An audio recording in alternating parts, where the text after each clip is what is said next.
Olá, como você está? Bom, aqui em Goiás já passamos de 60 dias de quarentena com as atividades de vários setores da sociedade paralisados para conter a disseminação do novo coronavírus. Em Goiânia, um novo decreto que começou a valer hoje impõe horários de abertura escalonados ao comércio. Em Aparecida, uma nova determinação deve ser adotada. A flexibilização do comércio lá na cidade se deu em razão de que muitos trabalhadores estavam ficando sem renda, inclusive para se alimentar. Mas esse é assunto para daqui a pouco, porque eu quero começar o boletim de hoje com a triste notícia da volta do Brasil ao mapa da fome.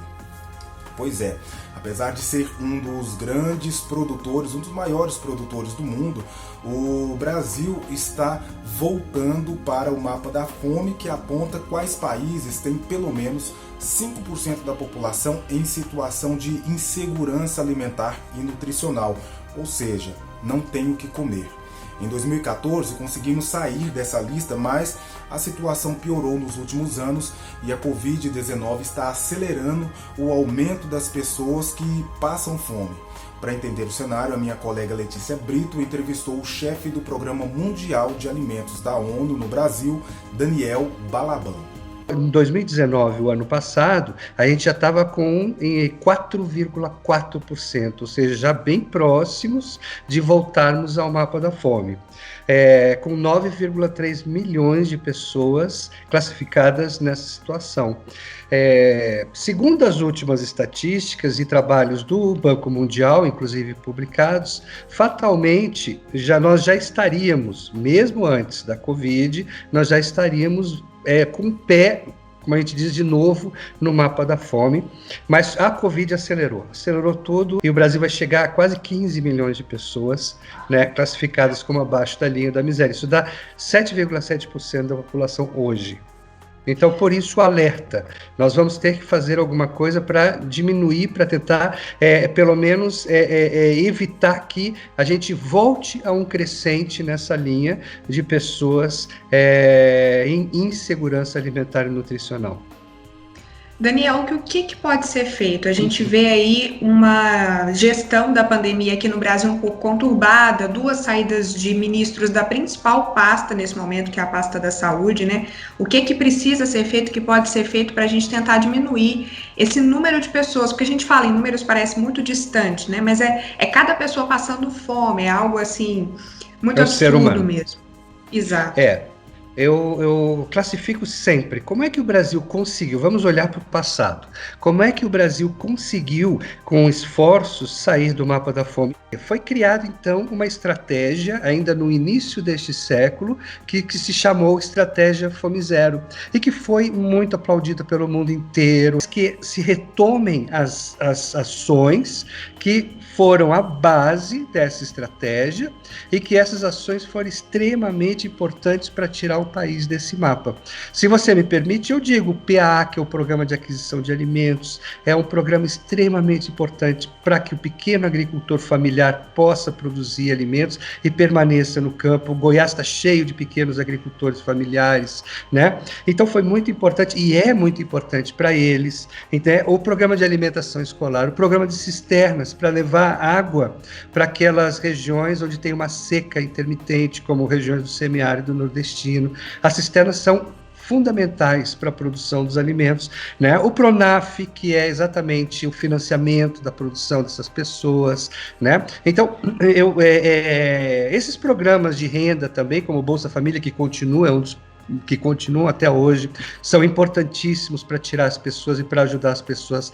Essa renda básica que agora o Congresso aprovou, o governo está de R$600, parece pouco, mas é muitíssimo bem-vinda. As pessoas precisam dessa renda básica neste momento difícil, até por mais tempo. Eu acho que é algo que o Congresso vai tentar colocar por mais tempo. Quando a gente está enfrentando uma pandemia dessa, nós estamos enfrentando uma crise profunda, e para isso nós temos que ter lideranças fortes que não digam um diz sim, o outro diz não, um diz vai, o outro diz fica. Daniel, a fome ela acaba sendo uma consequência da desigualdade social, né? Você mesmo comentou aqui de Goiás como ele produz muitos alimentos, né? Goiás tem uma característica forte de ser agroexportador, tem mostrado balanças favoráveis na agricultura por conta da alta do dólar. Isso tende a favorecer mais os grandes agricultores, os grandes produtores, né? Você considera que a pandemia pode aumentar a desigualdade social? Infelizmente, sim. Infelizmente, sim. Porque nesse momento, aqueles que têm proteção, né? E quando a gente fala em proteção, a gente fala em proteção em todos os sentidos, né? Por exemplo, os grandes bancos foram os primeiros a receberem um auxílio enorme dos governos, tanto aqui no Brasil, quanto nos Estados Unidos, quanto na Europa. Então, eles estão protegidos, né? E eles são os últimos a serem, e quem são as pessoas que estão, vamos dizer assim, no topo da pirâmide. O nosso agronegócio, todo mundo sabe que é extremamente importante para a pauta de exportações do Brasil, né? Sem um agronegócio, hoje nós estaríamos com um déficit enorme no nosso balanço comercial, Então, eles são importantíssimos. Então, eles sempre recebem um apoio fundamental de todos os governos, desse, do anterior, sempre foi assim. E o pequeno agricultor, ele é sempre, vamos dizer assim, mais renegado. 70% do que nós, brasileiros, consumimos no nosso dia a dia não vem do agronegócio, vem do pequeno agricultor familiar. O agronegócio é muito focado na exportação. Por isso, o Brasil, Letícia, ele é o 8º país do mundo mais desigual, tá? Não sou eu que estou falando, são estatísticas, quem quiser, só buscar que vai lá olhar. Quem que é mais desigual que a gente? 6 países minúsculos da África, que são extremamente desiguais, e a Guatemala, que é um dos países mais pobres da América Latina. O combate à fome é uma das ações que menos se gasta. Tá? Perante não falta dinheiro, então. Não falta dinheiro, tá? O dinheiro se acha. Eu sou economista, eu sou do Tesouro Nacional, onde eu fiz concurso público e entrei lá antes de ir para a ONU. Então eu sei exatamente como funciona o orçamento público, eu sei exatamente como que a gente conseguiria achar recursos. Para isso precisa de interesse. Vontade, precisa voltar essa questão à pauta do dia a dia do nosso Congresso, os nossos congressistas, todos os cidadãos, todas as pessoas. Bom, o governo de Goiás publicou uma análise sobre os impactos do novo coronavírus no setor agropecuário. A ideia, segundo informa a Secretaria de Estado de Agricultura, Pecuária e Abastecimento, é munir o setor econômico vinculado ao agronegócio com uma análise aprofundada, baseada nos dados existentes para entender os próximos passos e diminuir os impactos sobre a economia do Estado e a renda das pessoas ligadas ao campo. A nossa gerência de inteligência de mercado agropecuário aqui da Secretaria fez um estudo das 10 principais cadeias produtivas do nosso estado de Goiás e do impacto que está gerando. Como, por exemplo, 2 cadeias muito importantes, que é a cadeia do leite e a cadeia do setor de cana-de-açúcar, setor sucroenergético. Ambas cadeias que estão presentes em boa parte do estado de Goiás, que representam muitos empregos, muita mão de obra e muito volume também financeiro.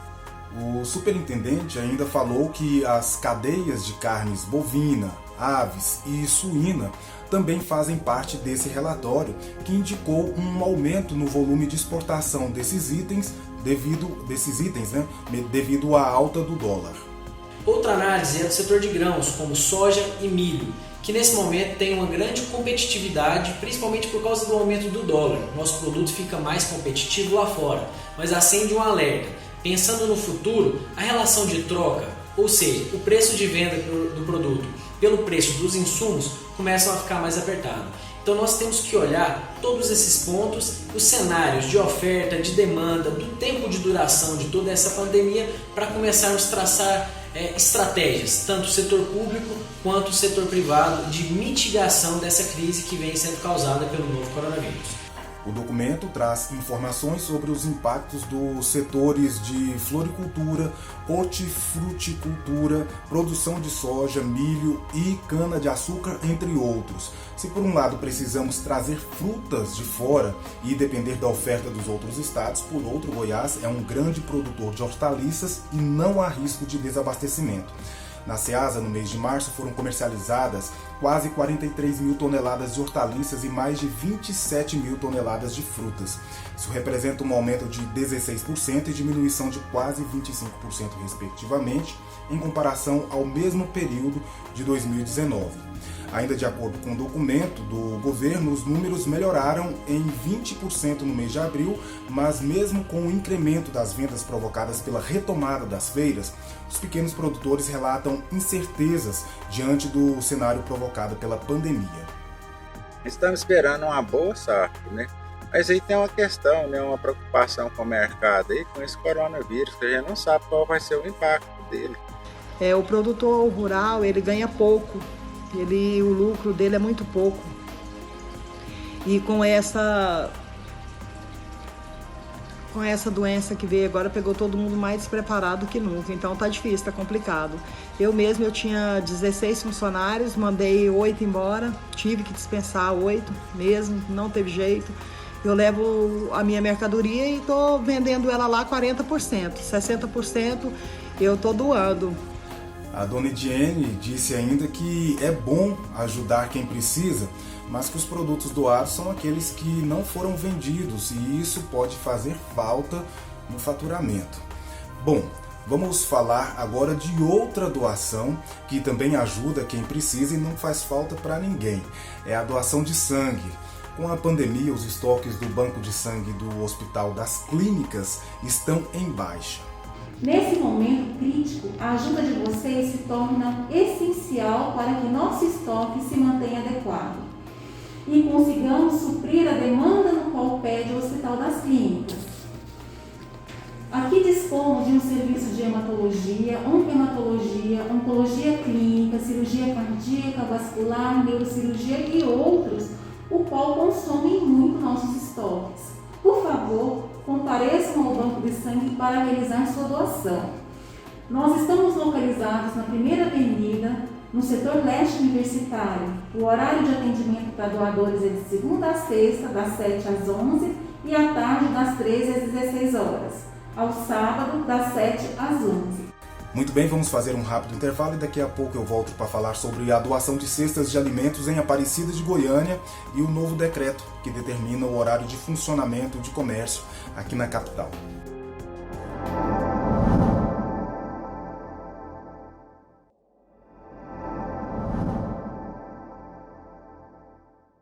Volta com o boletim especial Covid-19 aqui na TV UFG.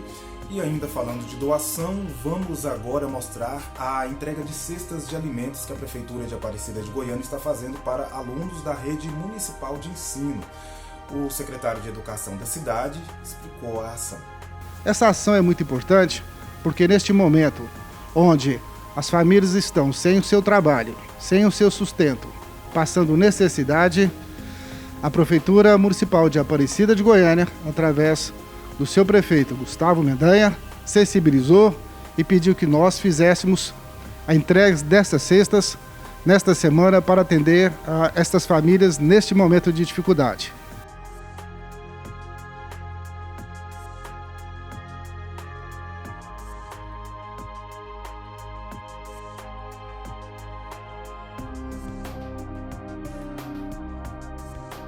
Então as famílias serão avisadas e virão no horário pré-determinado, obedecendo às normas da Secretaria Municipal de Educação, com distanciamento e principalmente em horários pré-estabelecidos. Em Goiânia, um novo decreto determina escalonamento do horário de abertura do comércio.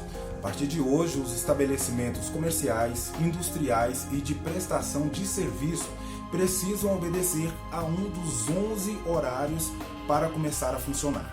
Determinados segmentos começam às 6h30, outro às 7, outro às 8, outro às 9 e vai até o meio-dia. De forma que nós queremos, ao assinar esse projeto, evitar que Goiânia continue sendo alvo da propagação desse mal, de forma que nós esperamos que a população inteira entenda o porquê dessa atitude que nós estamos tomando, mudando o ritmo, o horário de cada loja, de cada entidade, justamente para preservar a vida da população.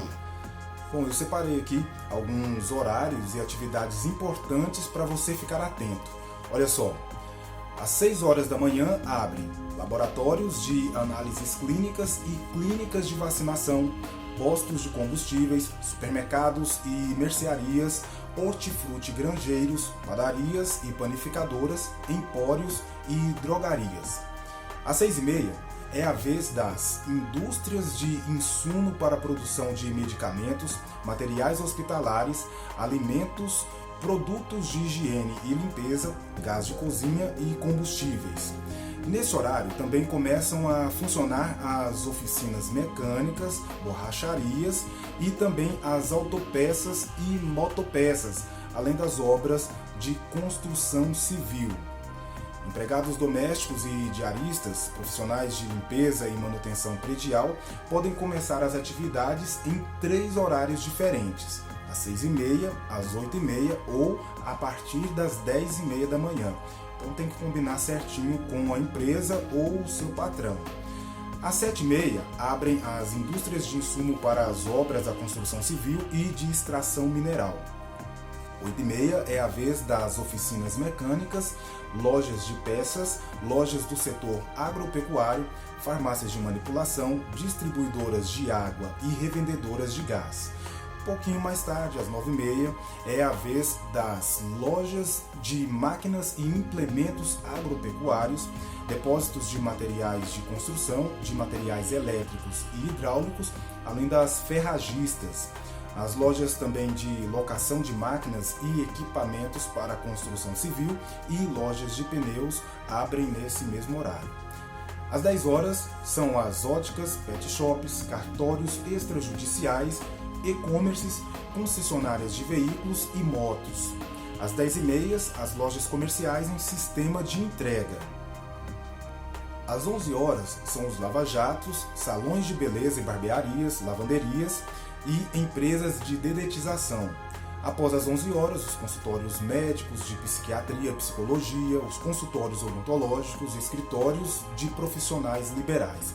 Há um conjunto de estabelecimentos que podem manter os seus horários em funcionamento normal.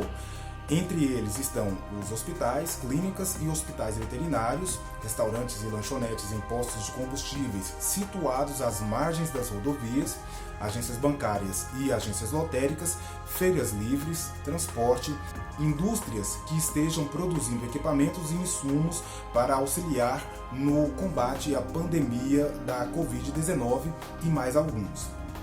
Bom, e antes de encerrar, eu lembro que a campanha UFG Solidária, Juntos Doando para Quem Precisa, segue recebendo doações e fazendo a entrega de alimentos para dezenas e dezenas de famílias.